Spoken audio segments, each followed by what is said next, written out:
My name is Dean Buddy Gaster of the John Massey School of Business.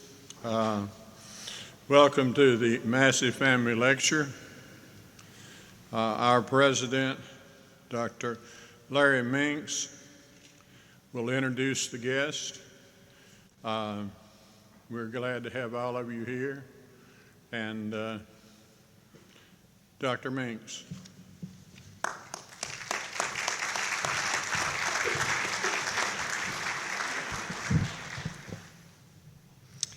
Thank you, Dean Gaster. Good morning. It's an honor for me to welcome everyone to the campus of Southeastern Oklahoma State University for the 13th Massey Family Endowed Lectureship in Business and Public Policy.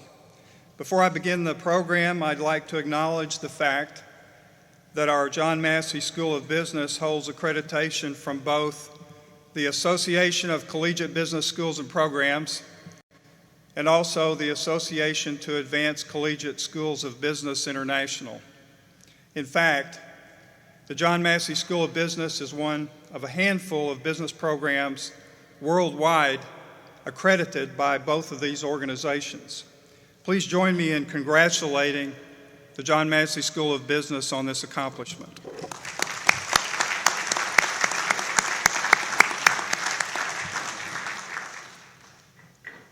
We have a number of special guests with us this morning that I would like to recognize.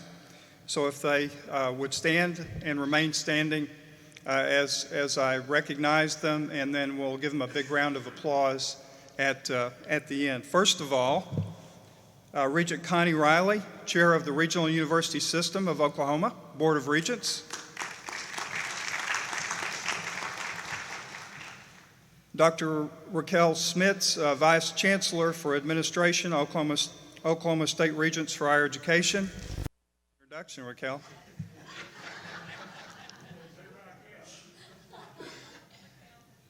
Mr. Tony Hutchison, Vice Chancellor for Strategic Planning, Analysis, and Workforce and Economic Development, Oklahoma State Regents for Higher Education. Mr. Ted Bonham is with us this morning. Governor Bill Anatubby of the Chickasaw Nation.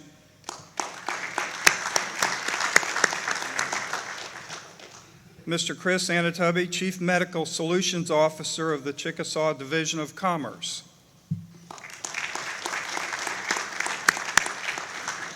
Mr. Brian Campbell, President of Solero Energy Holdings and Vice President of Solero Surgical Partners, subsidiary companies of the Chickasaw Nation, and his wife, Michelle, who's the Executive Assistant in the Office of the President.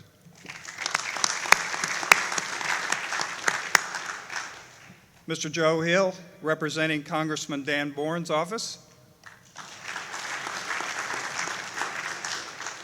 Former interim Southeastern President Jesse Snowden and his wife, Dean Lucretia Scofus.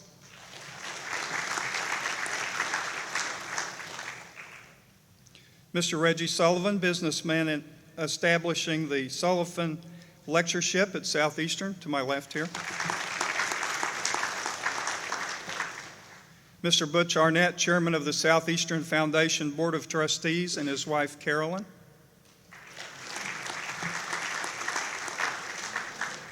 Dr. Bill Carter, director, Oklahoma Small Business Development Center. And my wife, Joanne.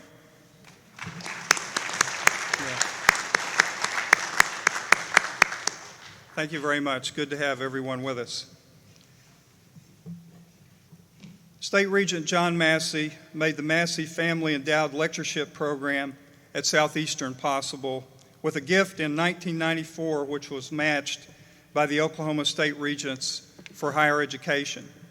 John Massey is chairman of the board of First United Bank and Trust, headquartered in Durant. In addition, he serves on the board of directors of the Oklahoma Foundation for Excellence and the Oklahoma Heritage Association. Regent Massey has been a tireless advocate for higher education and is currently serving his third 9-year term as a member of the Oklahoma State Regents for Higher Education. He earned a Bachelor of Science degree from Southeastern Oklahoma State University in 1960. In 1984, Regent Massey received the Distinguished Alumnus Award from Southeastern. And in 2005, the School of Business was renamed the John Massey School of Business. At his alma mater, Regent Massey has established 7 endowed chairs and 4 professorships. He was named to the Oklahoma Hall of Fame in 2002, and in 2004, he was the first non-educator named to the Oklahoma Higher Education Hall of Fame. Obviously, I could go on the list of Regent Massey's accomplishments, but I'm going to stop and just offer a heartfelt thanks to you, Regent Massey, for everything that you've done for the state of Oklahoma and also for Southeastern Oklahoma State University.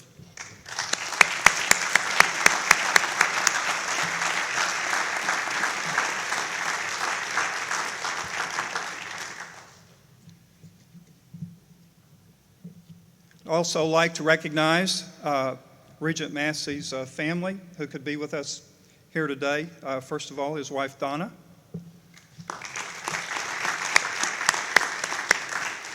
Son Greg.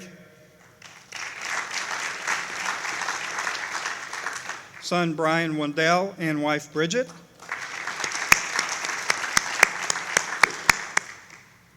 Thank you. It's now my pleasure to introduce today's featured speaker, Mr. Ed Martin, Chairman of Ackerman McQueen. Mr. Martin joined Ackerman McQueen as its president in 2001, and in 2004, he was promoted to chairman. He is responsible for the management of each of the operating companies, which includes offices in Oklahoma City, Tulsa, Dallas, Colorado Springs, and Washington, D.C. Mr. Martin began his professional career some 40 years ago as a young retail account executive at the Daily Oklahoman. After several promotions, he transferred to Colorado Springs in 1977 to assume the position of general manager of the Colorado Springs Sun. He served as the newspaper's publisher for 8 years. Mr. Martin then returned to Oklahoma City as director of operations, and in 1987, he was named general manager. In March of that year, he was elected vice president of the Oklahoma Publishing Company. In 2001, after 31 years, Mr. Martin left that company to join Ackerman McQueen. Please join me now in welcoming Mr. Ed Martin as our Massey Family Lecturer for 2011.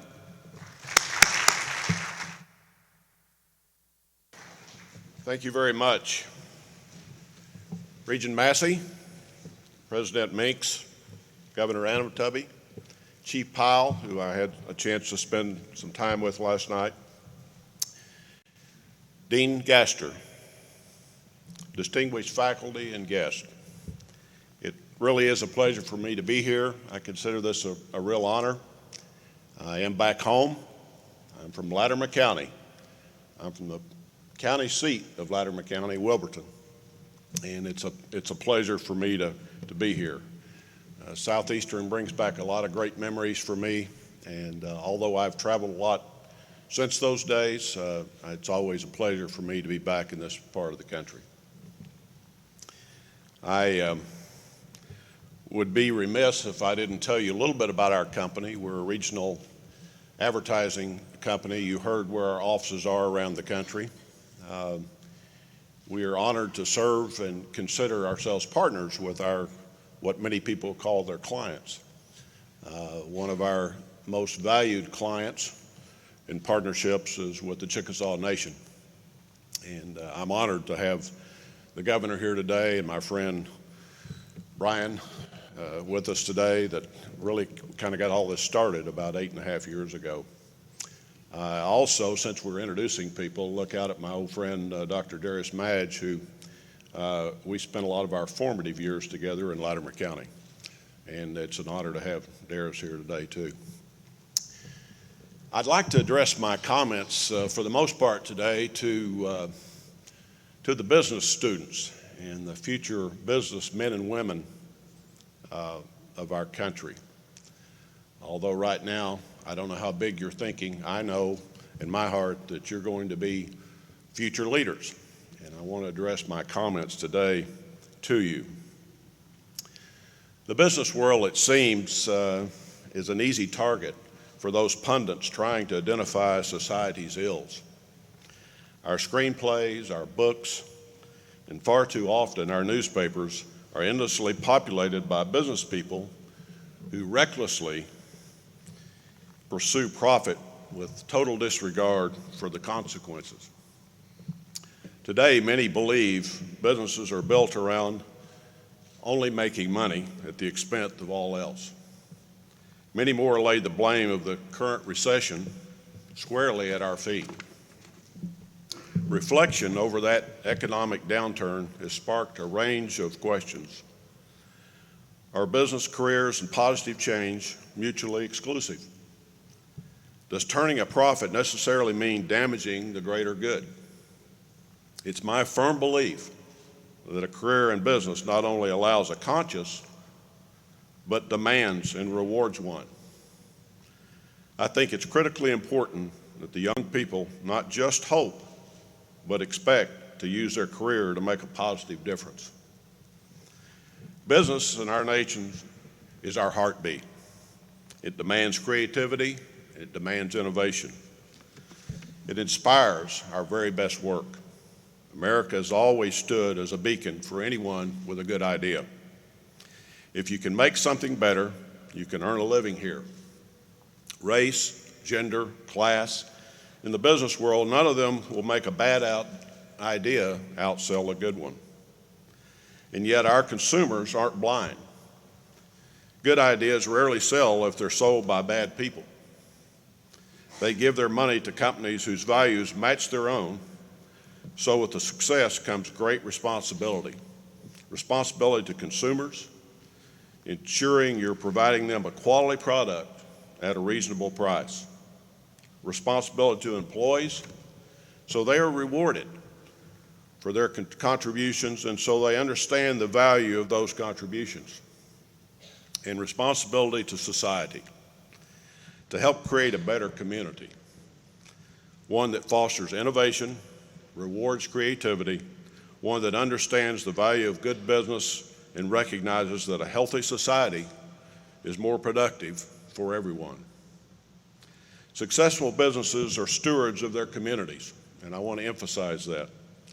They positively influence thousands, even millions of lives throughout our country as they service charitable donations, corporate sponsorships, and more. It's this influence at a grassroots level that I believe is the foundation for American public policy. Legislative changes don't appear out of the blue. Politicians don't offer solutions without first being told there's a need for one. I give you maps in Oklahoma City. Some 15 years ago, a group of business leaders came up with the idea it was time to do something for us. And the dream of maps was birthed. The politicians quickly came in and felt it was a good idea, and it became a good joint effort. Policy change often requires years, even decades of increasing awareness of any support of an issue. Good corporate stewards are involved at the very roots of our communities. They understand the problems, they seek to correct them, and over time, that effort turns into enduring positive change. There are specific things that you can do as a young business person to participate and create this change. First, become an initiator. Change comes from those with both ideas and the energy to implement them. Ben Franklin once said that all mankind is divided into three classes: the immovable, the movable, and the one of those who moves. The world's filled with the first two categories. It's the movers that are rare. Why is it that although most everyone wants to make a difference, few actually do? Because doing so requires a rare combination of traits: commitment, integrity, work ethic, a passion for serving. From that rarity comes the value. It's simply supply and demand. Yet, unlike other variable skills, the ability to affect positive change isn't exclusive to those who've won the genetic lottery, like a superstar athlete or a physicist. Any of us can choose to be an initiator, and doing so greatly enhances our value. So enter the workforce, aiming to be one who moves. Think about the contribution you want to make to your company, sure, but mainly to your community and to the world. What do you want your impact to be? Will others benefit from your actions? Then once you've landed your first job, after leaving this school, be prepared to work harder than ever. To many recent graduates equate a business degree with business success, when a degree really just means that you have the skill sets to get started. A foot in the door doesn't mean a foot in a place at the boardroom. Many people get a job, quickly settle into a routine of mediocrity. You know the drill. Show up as late as possible, leave as early as possible, all while doing as little as possible. This is an average worker, and the world is overflowing with them. An initiator, on the other hand, approaches a career like they do any other aspect of life, by seeking to maximize every opportunity. It's simple difference in attitude. An attitude is direct reflection of one's goals. Most people's goal at work is quite simply to leave work. Anything else that gets in the way, that focus is an obstacle to be avoided. When your goal is to leave a lasting impact, it's far easier to have a positive, productive attitude about everything that comes your way. Simply bringing that attitude to your office will make as much a difference as any great idea. It'll positively influence everyone around you and elevate your work. Seek every opportunity to give your time, your energy, your very best work, your passion, without worrying about the return. Harvey Pinnock was this type of a person. For decades after decade, he worked as a golf instructor in Austin, Texas, sharing hard-earned wisdom about the game and the life with thousands of people, ranging from the weekend duffer to PGA stars and major champion winners such as Ben Crenshaw and Tom Kite. He was a legend to all who knew him, a truly passionate person who deeply cared about all his students. For everyone he taught, the first lesson was always the same. There were no balls, no clubs, no driving range, no putting green. Instead, he sat down over a cup of coffee to get acquainted with each pupil.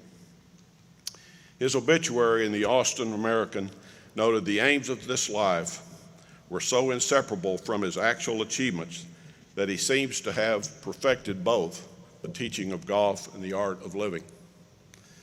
He was little known outside the professional golf circles until 1990, when he showed sports writer and novelist Bud Shrake a little red notebook which he had for many years. He had jotted down bits of wisdom as he gave these lessons. Would it be possible, Pinnock asked, he wanted to know if we could find a publisher for a book.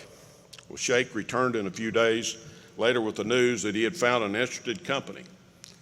Pinnock inquired about the money involved. When Shrake mentioned a figure the publisher quoted, Pinnock replied, "Bud, I can't put that kind of money together." Well, of course, the figure was the amount to be paid to Harvey Pinnock for his book, The Little Red Book. If you're a golfer, you've read it. It quickly became one of the best-selling books of all times in sports. Harvey looked at every opportunity. He gave his knowledge, time, energy, passion, in return receiving undying loyalty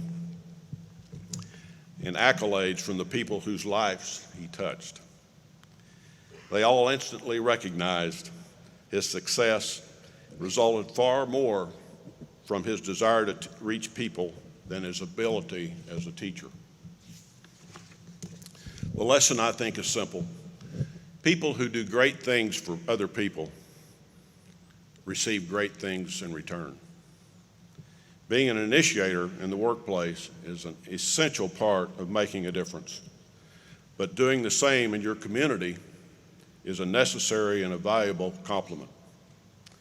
Volunteers, those who help others for no other reason but that it's the right thing to do, are our nation's greatest resource. Volunteering is ingrained in the American character. As far back as 1835, an astute Frenchman named Alexis de Tocqueville observed it in his book, Democracy in America. He wrote that one of the most remarkable attributes of the American democracy is that when Americans discover a problem, they just get together and do something about it. Volunteers are often most passionate, influenced, and dedicated members of their community. They work solely because there's something they could do to make things better because of their efforts. Whenever a young person comes into my office and ask how they can get involved in the community, I've got lots of answers for them, but I often say you should start by getting involved in the United Way.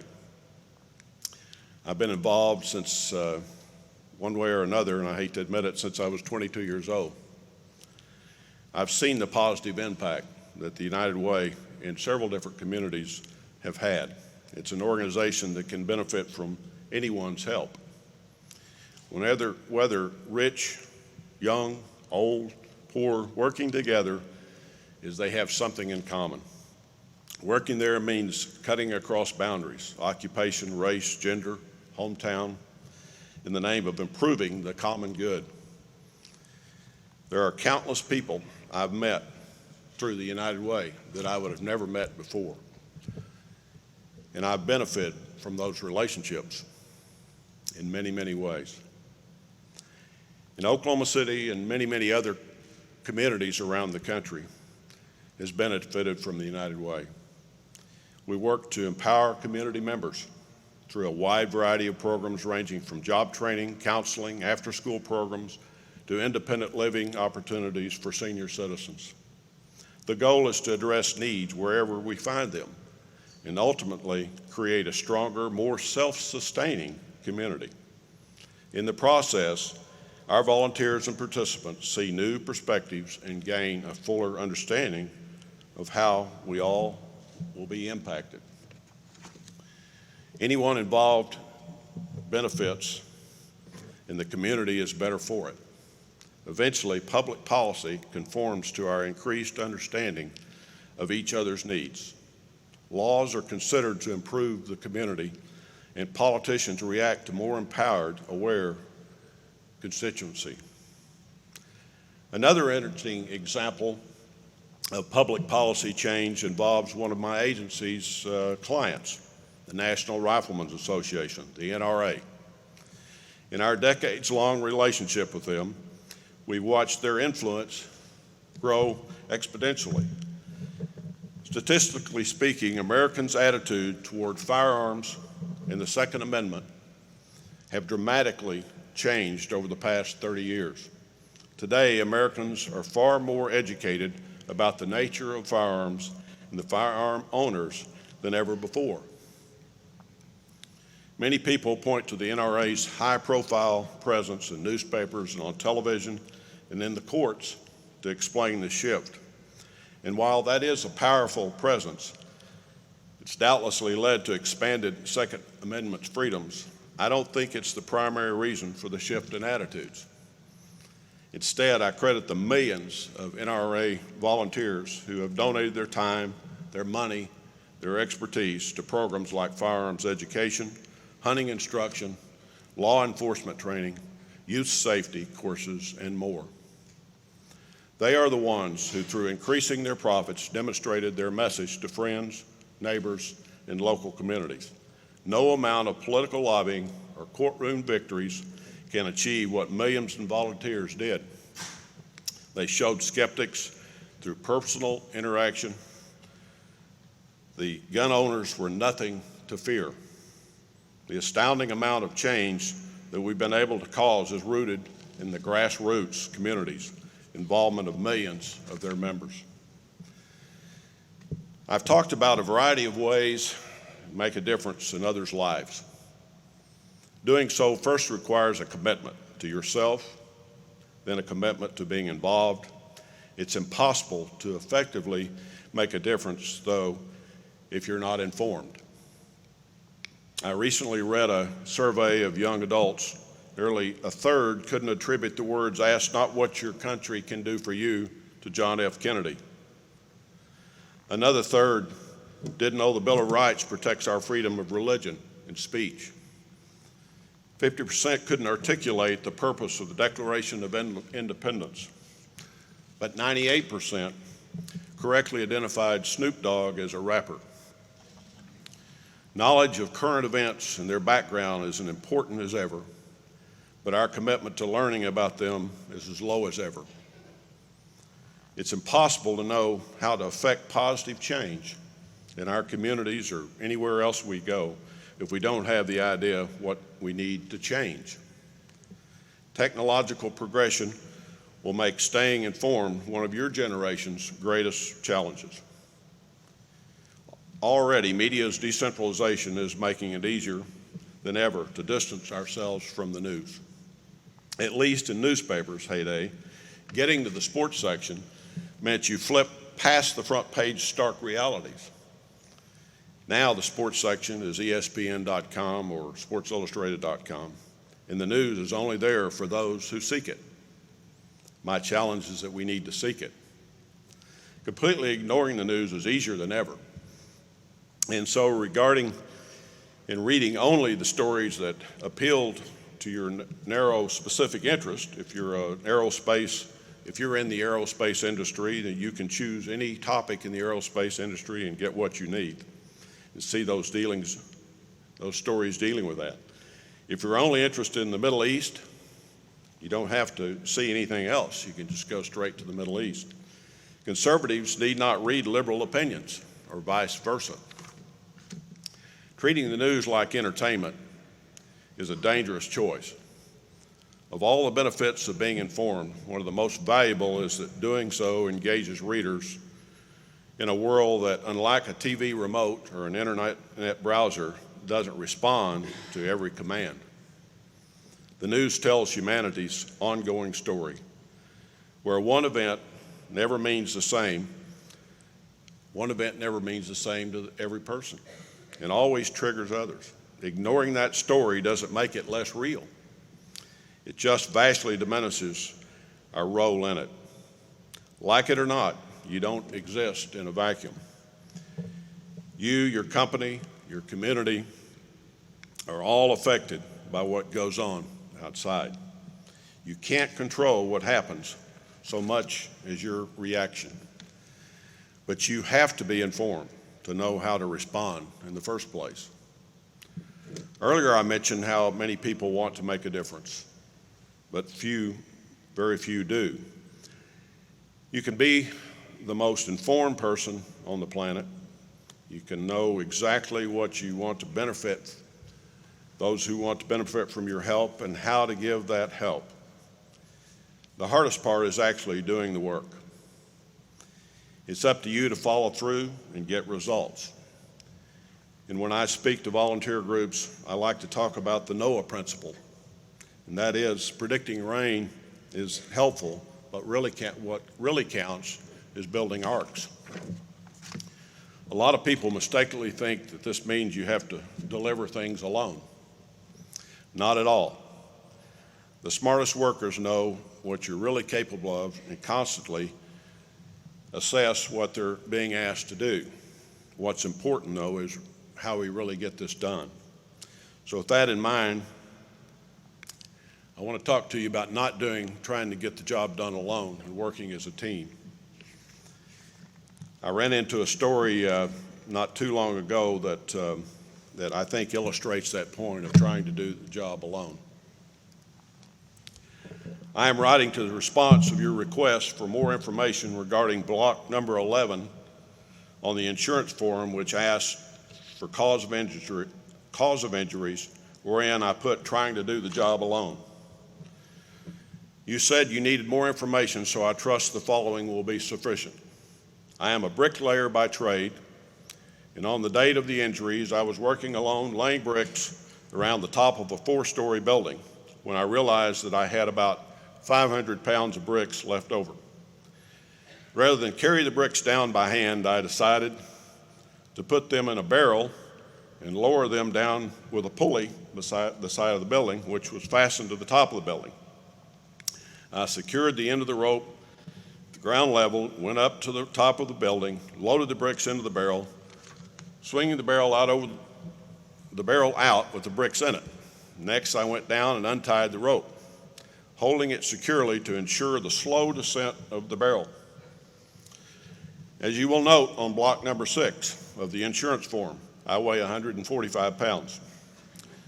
Due to my shock at being jerked off the ground so swiftly, I lost my presence of mind and forgot to let go of the rope. Between the 2nd and 3rd floors, I met the barrel coming down. This accounts for the bruises and lacerations on my upper body. Regaining my presence of mind, I held tightly to the rope and proceeded rapidly up the side of the building, not stopping till my right hand was jammed into the pulley. This accounts for the broken thumb. Despite the pain, I retained my presence of mind and held tightly onto the rope. At approximately the same time, however, the barrel of bricks hit the ground and the bottom fell out of the barrel. Devoid of the weight of the bricks, the barrel now weighed about 50 pounds. I again refer to you block number 6 and my weight. As you would guess, I began a rapid descent in the vicinity of the 2nd floor. I met the barrel coming up. This explains the injuries to my legs and lower body. Slowed only slightly, I continued my descent, landing on the pile of bricks. This accounts for my sprained back and internal injuries. I am sorry to report, however, that at this point I lost my presence of mind and let go of the rope. As you can imagine, the empty barrel crashed down on me. This accounts for my head injuries. I trust this answers your concern. Please know that I am finished trying to do the job alone. Never feel that you have to do the job alone. But when you receive help, commit to following through, finishing the job, and working hard. Following through in everything you do builds and maintains trust, whether it's in your company or your community or your fellow man. No one is more valuable than a person who can always be trusted to get things done without cutting corners, I might add. Ultimately, those who follow through, the ones who drive change in our country. We're a results-based society, which is a beautiful thing. Positive results outweigh prejudice and discrimination. Here, a good idea is a good idea. It's up to each of you to make those things happen. Earlier, I told you the story about Harvey Penick. Well, his most famous piece of wisdom was intended for the golf course, but like most of his instruction, applies equally well to life.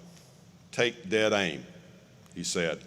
Don't aim at even a row of mowed grass. Pick a single blade and block out everything else. When you're decided where to make a difference, that's how. Take dead aim. Take dead aim by, number 1, having a conscience. Take dead aim by being a mover, being an initiator. Number 3, by being a steward of your community. Number 4, by staying informed. Ladies and gentlemen, take dead aim.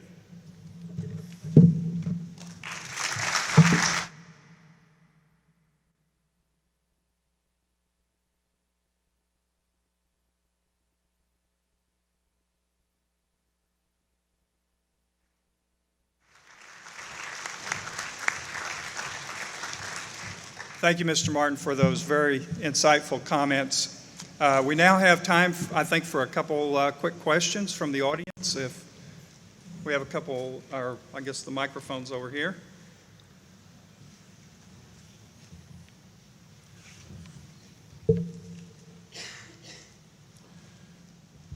Don't be bashful.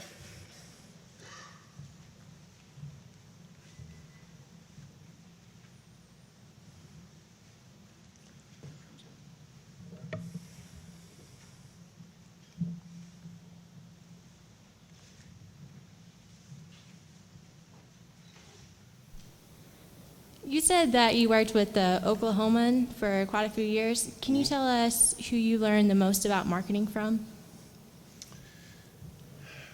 Probably my customers and advertisers. When you're in the mass media business, like the newspaper business, you deal with sophisticated marketers and some that are not so sophisticated.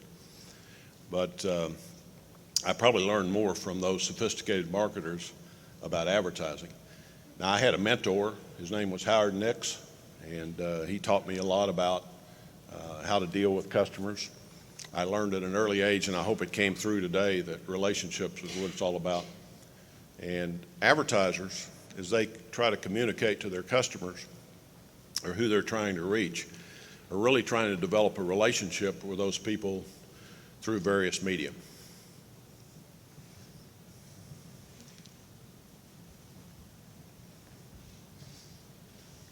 You're involved in a number of foundations, many that help Oklahoma universities. Do you see any improvement in educational funding in the near future? Well, I certainly hope so. When you say the near future, I think I heard you say the near future.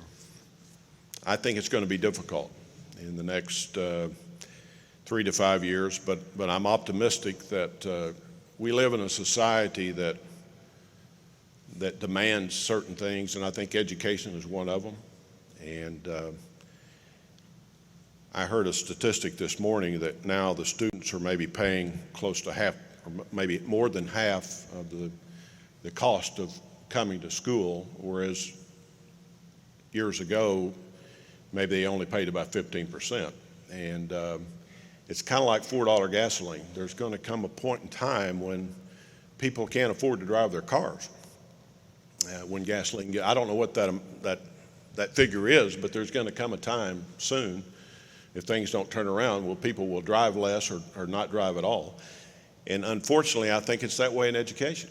If the cost gets to the point where the student has to carry too much of the load, then I'm afraid we're going to see people that really can't afford to come to school. Now, on the other hand, I don't think our society will tolerate that.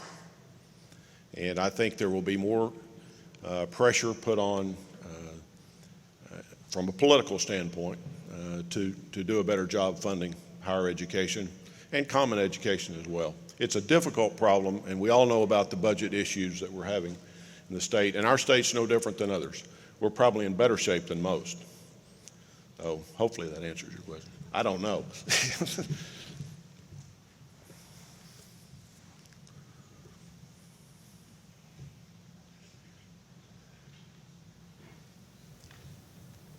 Mr. Martin, you mentioned your community involvement and outreach, and I know a lot of the people in this forum have been involved in that locally. Would you mind sharing for these students just one example, a story that touched you in terms of how you really got a lot more out of what you've given in the past in that area of your life? Sure, if I can think of one. I probably go back to United Way, and over the years, and I actually chaired the United Way campaign in Colorado Springs back in the 80s, and then chaired the one in Oklahoma City, I don't know, 3 or 4 years ago, and just finished my stint as chairman of the board. But one of the things that people who work in the various agencies, that's where the rubber meets the road.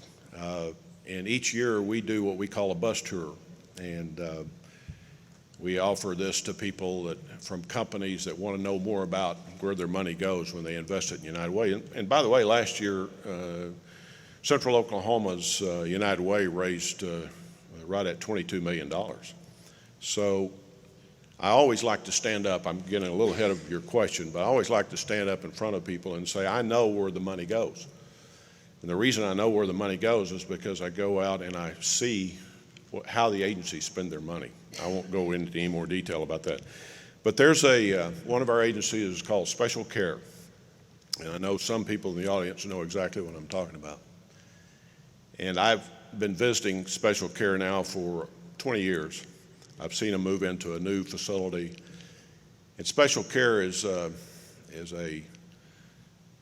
place where kids with severe handicap, all the way up to just kids with learning disabilities, come and are taken care of. And I would defy you to go in and visit special care and spend 2 hours there and not shed a tear. And there was one little boy who I got to know in special care who we were doing some kind of silly skit, and I had a chef's hat on, and he wanted that chef's hat so bad, and I took it off, and his mother wanted me to sign it. And watching him walk away, and I've kept up with him. He's doing okay. But that probably is one that just comes to mind, that if that doesn't jerk on your heartstrings, you're not normal.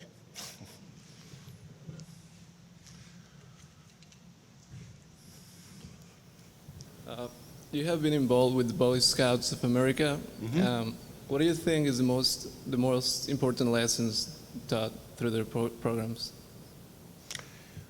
Well, Boy Scouts of America is one of those organizations that, though maybe it's changed a little bit, the look of the uniform may have changed a little bit over the years, and maybe a few of the programs, basically the standards and what they stand for is the same. And young men that come out of, and women now, that come out of Boy Scouts and the chance to achieve things at an early age are kids that I want to be around. And I know tomorrow if you came in and applied for an executive vice president position at Ackerman, McQueen, and it came down between you and one other person, and you were an Eagle Scout, I'd probably have to give you if all else were equal, I'd probably give you the advantage. I just think what they stand for, the fact that you start something, you go through, you earn merit badges, if you're fortunate, one of the fortunate ones, you go all the way through and receive your Eagle. I know that you've had experience camping, the outdoors. I know that you've been challenged, and you've been around good leadership. And so as you can tell, I'm pretty high on Boy Scouts.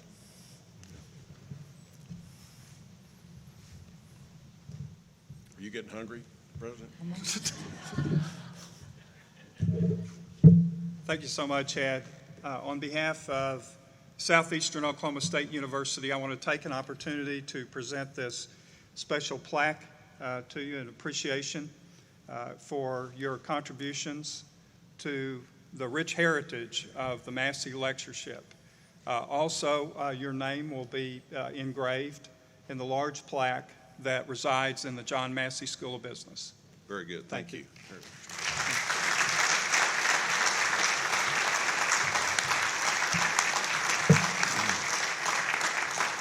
Well, once again, thank you very much for being here. This is an honor for me, and I enjoy being around the students. I hope I have an opportunity to do that here a little bit later. And, I checked into the hotel. They put me in room 213. And last night, you announced that this was the 13th Massey Lectureship, but I'm no longer superstitious if I ever was. So thank you.